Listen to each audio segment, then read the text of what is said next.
In Hindu philosophy, everything in the manifest world is transient.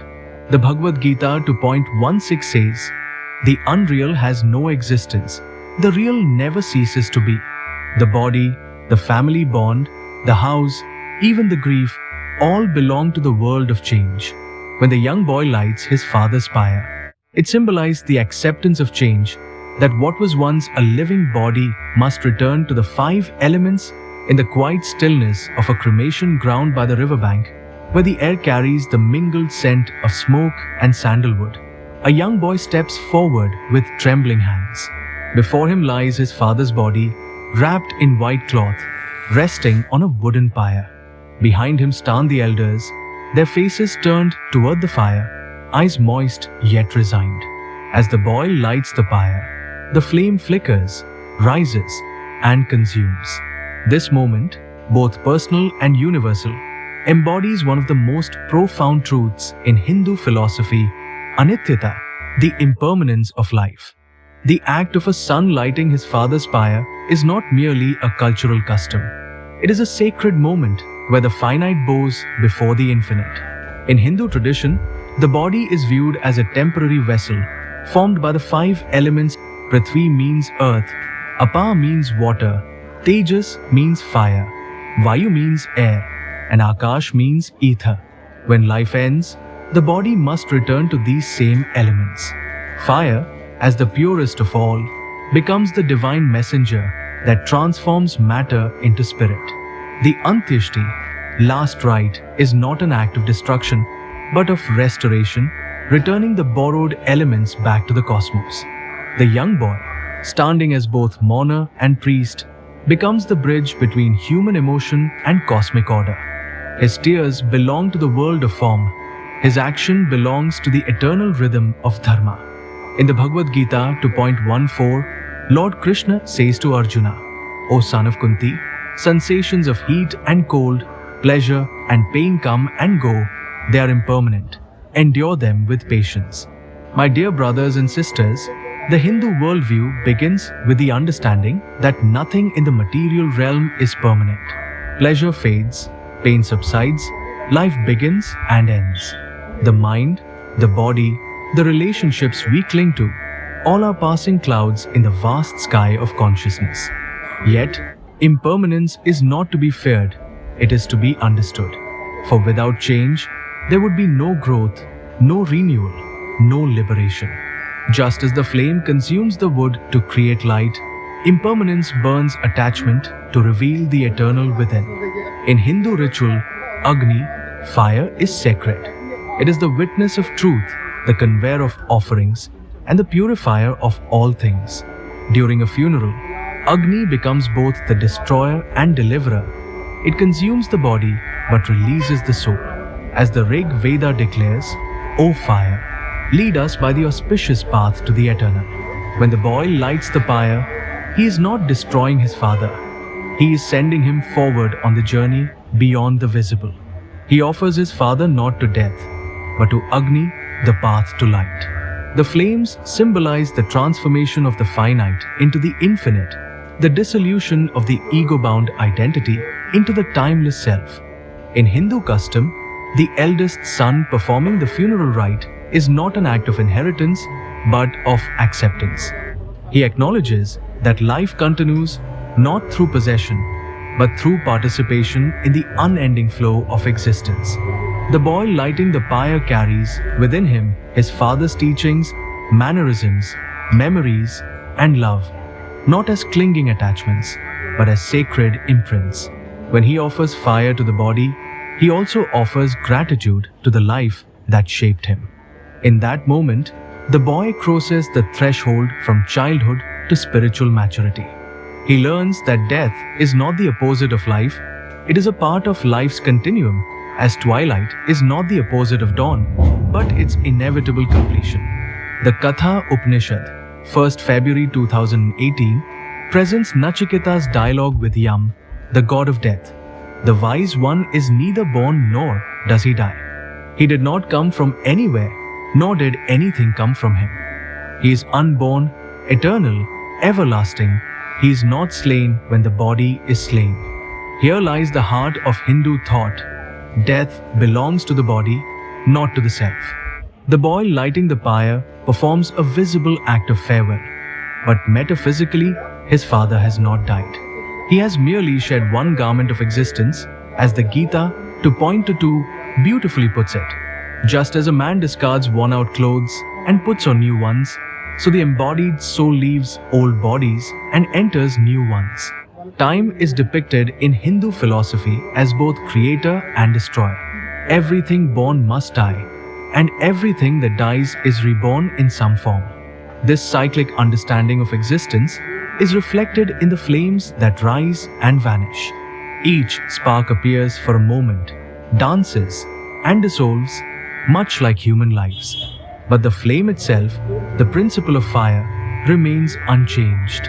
In the same way, consciousness, the eternal witness, remains untouched while names and forms arise and disappear within it. Grief is natural. The boy's tears are sacred. Hindu philosophy does not suppress emotion. It sanctifies it by giving it meaning. Sorrow, when seen through the lens of wisdom, becomes clarity, the recognition that all that we love must one day depart. And therefore every moment must be lived in awareness and compassion. The awareness of impermanence is not despair, it is awakening. For one who truly sees change as the law of existence, there is no fear in loss and no arrogance in gain. He learns to move through life as a traveler, not as a possessor. The doctrine of Anityata teaches that impermanence is not a flaw in creation, it is its beauty. If everything were permanent, life would stagnate. It is change that makes meaning possible. As the Mahabharata, Shanti Parva 2.51 declares, even this body of mine is dissolving like a pot of water drying in the sun. Understanding this, the wise live with detachment and compassion. They act without clinging, love without fear, and serve without seeking reward. The boy lighting the pyre, whether he knows it or not, performs this truth in ritual form. His hand offers fire, but his heart offers surrender to the cosmic order where beginnings and endings are but the sides of the same breath. As the fire burns and the body turns to ash, the smoke rises into the evening sky, merging with the infinite. The boy watches, and though his eyes are wet, a quiet understanding dawns within him that everything he sees will one day vanish, and yet something unseen, vast, unchanging, radiant remains. That is the self, the silent witness of birth and death, of grief and love, of time and timelessness. In the flicker of the funeral fire, he beholds the truth of existence itself, that life's impermanence is not its tragedy, but its grace. From the fire of endings rises the light of understanding. What burns is form, what remains is essence. In accepting impermanence, we touch eternity.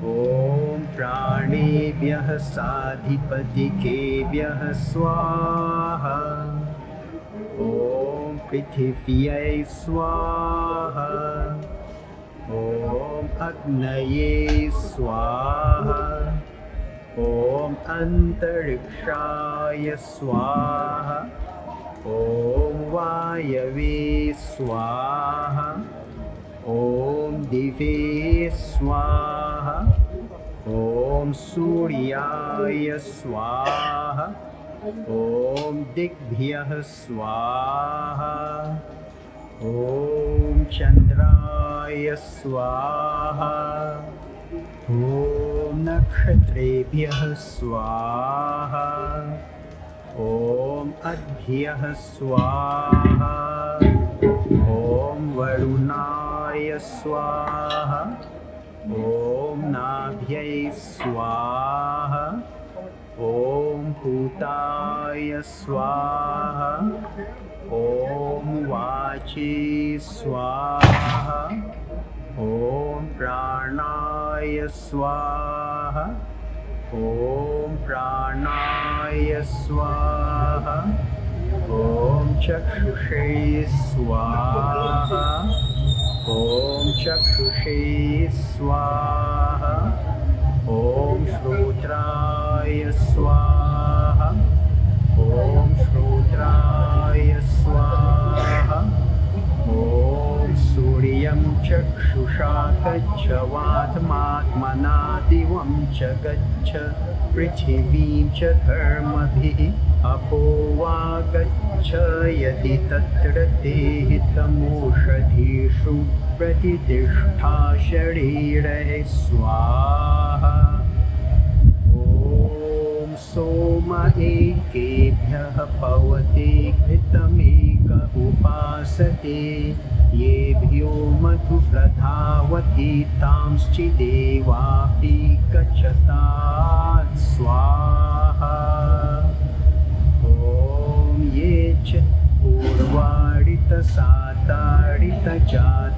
पूर्वाडितसाताडितजाताडितावृदः ऋषीस्तपस्वतो यमतपोजा अपि गच्छतात् स्वाहा ॐ तपसा ये अनादृश्यास्तपसा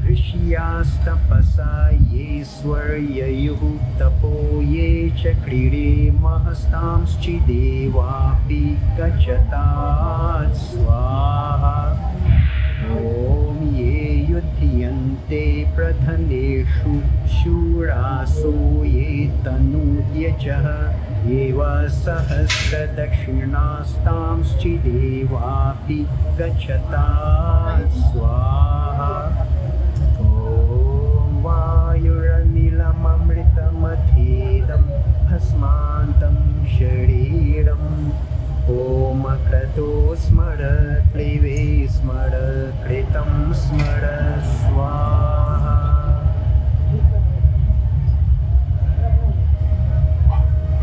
ॐ द्यौः शान्तिरन्तरिक्षं शान्तिः पृथिवी शान्तिरापः शान्तिरोषधयः शान्तिः वनस्पतयः शान्तिर्विश्वे देवाः शान्तिर्ब्रह्म शान्तिः सर्वं शान्तिः शान्तिरेव शान्तिः सामा शान्तिरेधि